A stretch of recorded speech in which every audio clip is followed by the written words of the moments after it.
चलिए अब हम लोग हमारा टॉपिक में स्वागत करते हैं। संविधान की अनुसूची। भारतीय संविधान में कितने अनुसूची है?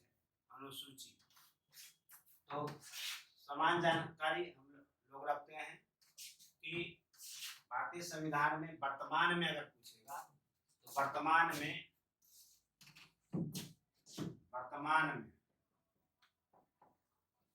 में कुल 12 अनुसूची है एक शब्द में। ठीक है, कितना अनुसूची है? 12।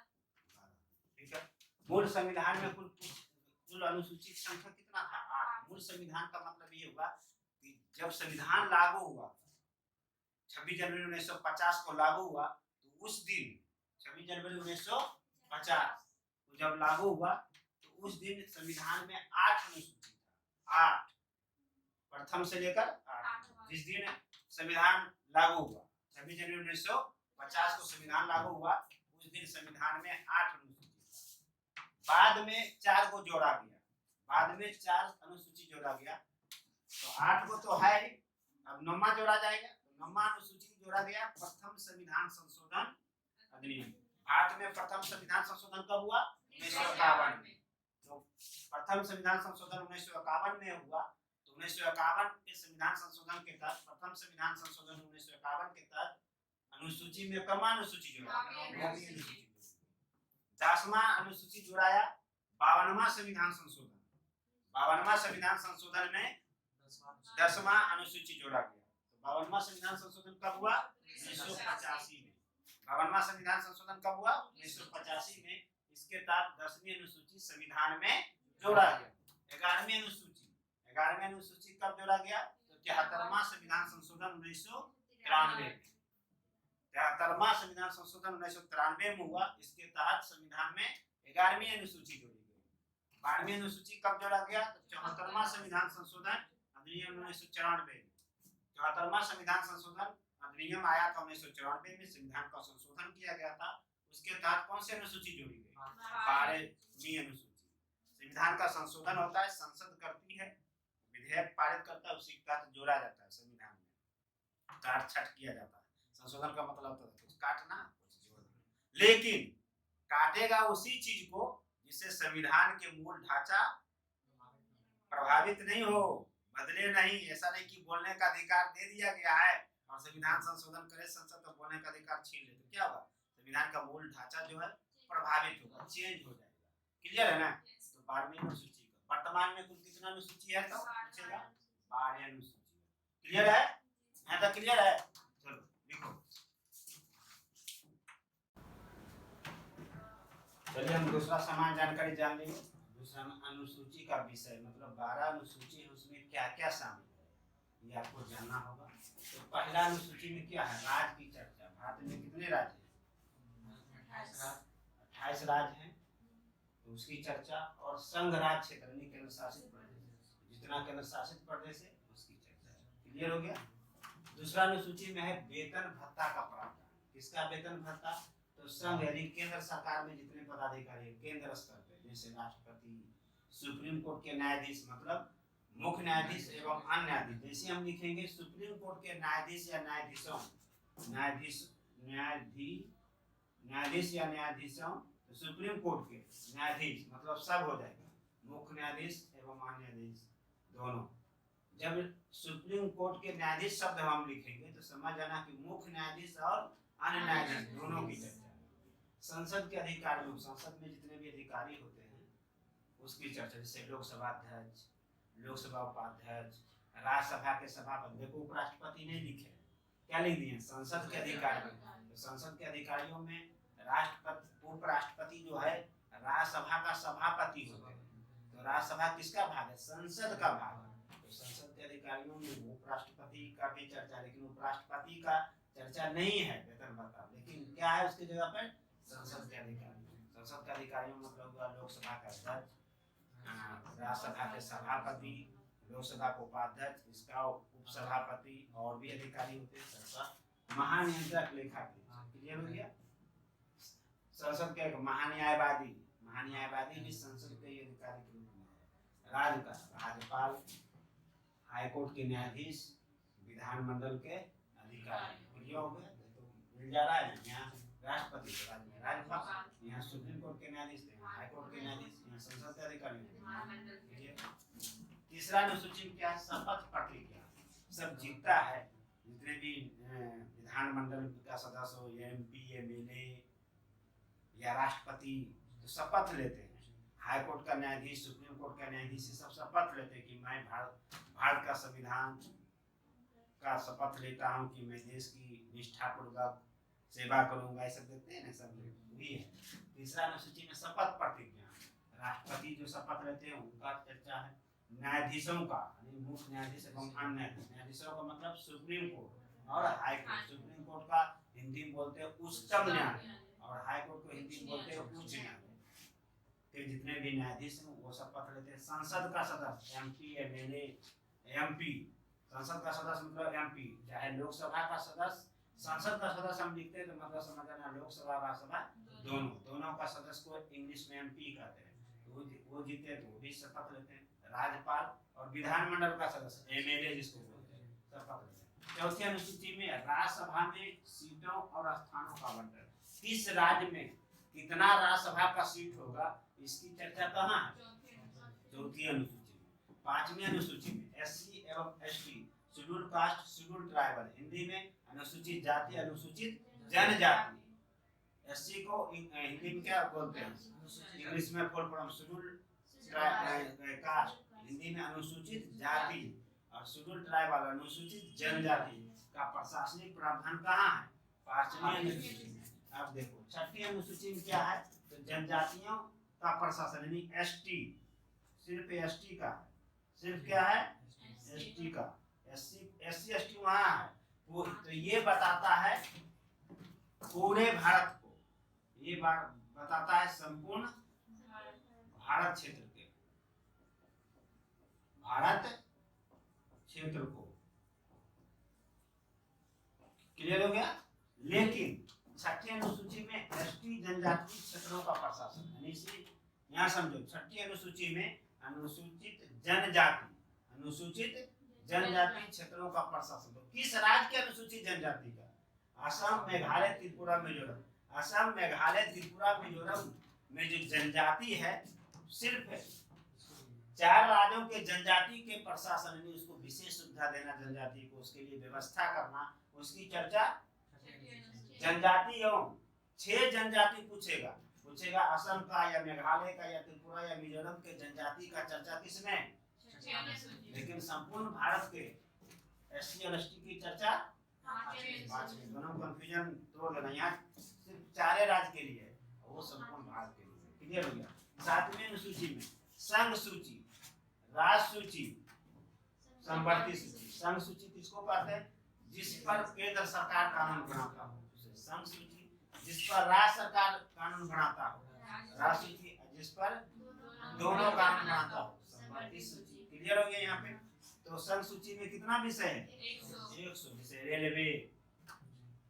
रेलवे हो गया, विदेश नीति हो गया, जनगणना हो गया, रक्षा क्षेत्र हो गया, सेना जिसको बोलते हैं, अंतरिक्ष प्रौद्योगिकी, ये सब संघ सूची है। राज्य सरकार कानून नहीं बनाएगा। क्लियर हो गया? पुलिस, तो पुलिस पर कानून राज्य सूची बनाता है, राज्य सूची विषय है पुलिस। ठीक है? और संवर्ती सूची, स्वास्थ्य, दोनों। क्लियर हो गया? शिक्षा, दोनों। कौन? सड़क संवर्ती में दोनों, राज्य सरकार का अपना हो। ठीक है, वो लिखा हुआ है, बता देंगे। 8वीं अनुसूची में क्या है? तो भाषा है।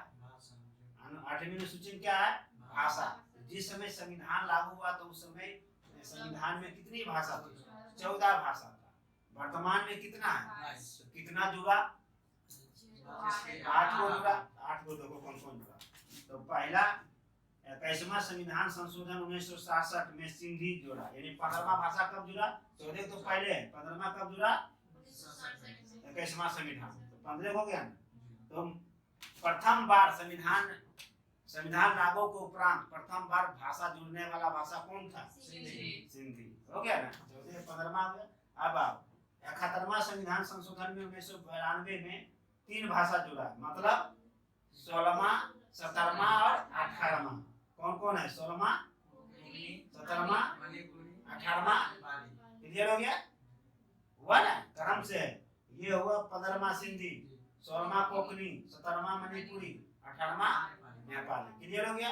ये तीनों 71वां संविधान संशोधन के तहत। अब 92वां संविधान संशोधन 2003 में मैथिली जुड़ा, संथाली जुड़ा, डोगरी जुड़ा, बोडो जुड़ा। ये कमा हुआ 19वां मैथिली, 20वां संथाली, डोगरी, 21वां बोडो, 22वां। तो 8वीं अनुसूची में क्या है? भाषा। चलिए लिखिए, लिखिए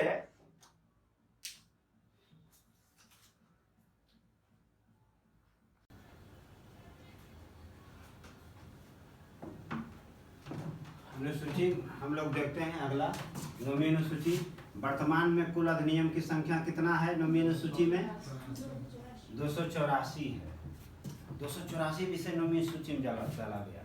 ठीक है, 9वीं सूची में कितना विषय है? 9वीं अनुसूची में 284 विषय। मुख्य रूप से क्या है? संपत्ति का अधिग्रहण की विधियां, जिम्मेदारी उन्मूलन प्रथा। क्या हुआ था कि संविधान जब देश आजाद हुआ तो प्रथम संविधान संशोधन 1951 में आया, उसी 9वीं में। तो जवाहरलाल नेहरू को लगा कि कुछ लोगों के पास अधिक भूमि है, कुछ लोग गरीब है, तो क्यों नहीं यहाँ पे समानता लाया जाए, और जमींदारी उन्मूलन प्रथा कानून लाया गया। 9वीं अनुसूची में डाला गया कि इतना जमीन रखेगा, लिमिटेशन था 10 हेक्टेयर से 15 हेक्टेयर, बाकी जमीन सरकार की हो जाएगी। ठीक है, उसी को बोलते हैं संपत्ति का अधिग्रहण की विधियां। कैसे अधिग्रहण करेगा सरकार उसकी संपत्ति का? साथ में और एक और संपत्ति का अधिग्रहण, जैसे मान लीजिए रेलवे बन रहा है, अब तुम्हारा निजी जमीन है, तो देखते हैं नहीं, वहाँ पे रेलवे ले लेगा, अब तुमको पैसा देगा, तो ये है संपत्ति का अधिग्रहण की विधि। और जमींदारी उन्मूलन प्रथा बता ही दिए। प्रारंभ में 9वीं अनुसूची में सम्मिलित विषय को न्यायालय, मतलब सुप्रीम कोर्ट और हाई कोर्ट में चुनौती नहीं दिया जा सकता। मतलब 9वीं अनुसूची में जो भी विषय शामिल किया गया था प्रारंभ में, तो उसको कोई व्यक्ति चुनौती नहीं दे सकता था कि आप मेरा जमीन का छीन लिए, आप मेरे जमीन से रोड क्यों बना लिए, मेरे लिए बना, चुनौती नहीं दे सकता था।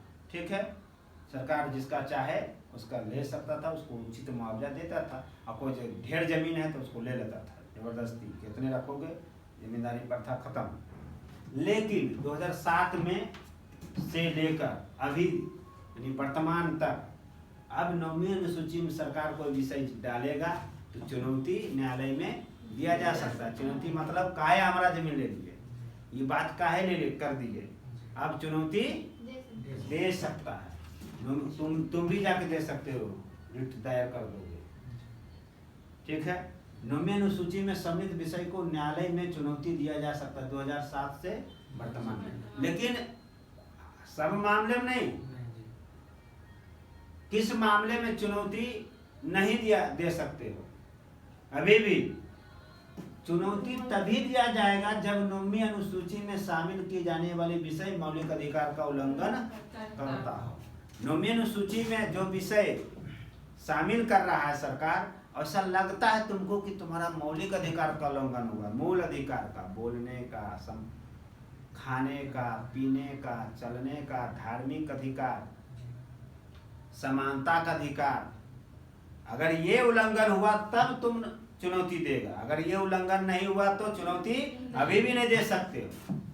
9वीं अनुसूची को चुनौती न्यायालय में एक ही मामले में दोगे, 2007 से अभी वर्तमान तक एक ही मामले, जब तुम्हारा मौलिक अधिकार का सरकार को ऐसा कानून बनाए और 9वीं अनुसूची में डाले जिससे तुम्हारा मौलिक अधिकार का उल्लंघन होता हो। सरकार जितना भी कानून बनाता है लोकहित के लिए, जनता के हित के लिए, सारा विषय कहाँ डाल देता है? हाकिमों के नॉन अनुसूचित। सरकार का बचने का ये जगह है, सुरक्षित घर है। सरकार को लगता है कि हम ये जो कानून बना रहे हैं किसी का मौलिक अधिकार का उल्लंघन नहीं हो रहा है, वह डाल देता है, बाकी चिल्लाते रहो। तो 9वीं अनुसूची का चुनौती एक ही परिस्थिति में दोगे जब तुम्हारा या किसी का मौलिक अधिकार का उल्लंघन, याद रहेगा ना? ठीक है। 10वीं अनुसूची में दल बदल कानून। पहले क्या आता था कि एक दल या 10 एक कोई पार्टी है, उसमें 10 को विधायक जीता या एमपी जीता, भाग के चल जाता था, एक को चल गया तो उसका सदस्यता बच जाता था। लेकिन सरकार ने कानून लाया कि नहीं, अब 2 बार थर्ड भागोगे, अगर 10 है जीता, 10 का 2/3 भागोगे, दूसरे दल में मिल जाओगे तो तुम्हारा सदस्यता रहेगा, नहीं तुम MP रहोगे। और 2/3 नहीं पूरा तो तुम 2/3 10 का कितना हुआ, 2/3 लगभग 6 तक होगा, यानी 10 में 6 को एक साथ जाएगा, 10 में 6 को एक साथ जाएगा, मतलब 10 गो MP। आप समझो, यहाँ समझा देते हैं, ठीक है। तो दल बदल कानून कहाँ है, दल बदल कानून, दल बदल प्रतिषेध या दल बदल कानून की चर्चा 10वीं अनुसूची में। 11वीं अनुसूची में पंचायती राज व्यवस्था, पंचायती राज देखे हो, मुखिया सरपंच सब इसी में है। 11वीं अनुसूची में पंचायती राज व्यवस्था को दूसरा नाम स्थानीय स्वशासन, ठीक है। स्थानीय स्वशासन का मतलब समझ जाना, पंचायती राज, ठीक है। तो 11वीं अनुसूची में क्या है, पंचायती राज व्यवस्था नहीं स्थानीय स्वशासन। पंचायती राज व्यवस्था में एक मुखिया जी या कोई कितना विषय पर अधिकार रहता है मुखिया जी को, 29 विषय का अधिकार रहता है मुखिया जी को व्यवस्था करने का पंचायत में। लेकिन वो रोडे नाली बनाते उनका 5 साल बीत जाता है। 29 विषय है, उद्योग भी लगाना है, व्यायामशाला लगाना है, शिक्षा चिकित्सा, बहुत दायित्व है मुखिया को, 29 वो। 12वीं अनुसूची में कितना विषय है, 18 विषय, सॉरी 12वीं अनुसूची में क्या है, नगर पालिका, जो भी नगर निगम का चुनाव हुआ, मेयर वार्ड पार्षद नाम सुने हमने, उसकी चर्चा 12वीं अनुसूची में। और नगर पालिका में जो मेयर बनते हैं, उपमेयर बनते हैं, वार्ड पार्षद जो बनते हैं, वो तीनों मिला के कितने विषय पर कानून बनाएगा, 18 विषय का अधिकार है। क्लियर है यहाँ तक, चलो लिखो। तो आज ये 12वीं अनुसूची, ये संविधान के प्रथम अनुसूची से लेकर 12वीं अनुसूची समाप्त किया गया, आपको मूल रूप से समझाया गया। और अगर आप इसको रिवीजन करेंगे, एक बार पढ़ लेंगे, तो आपको एग्जाम में एक भी प्रश्न नहीं छूटेगा। अगले क्लास का इंतजार कीजिए। संविधान में भाग, अगले क्लास भारत का संविधान में भाग कितने भाग हैं उसको हम बताएंगे। तब तक के लिए बहुत बहुत धन्यवाद। Thank you.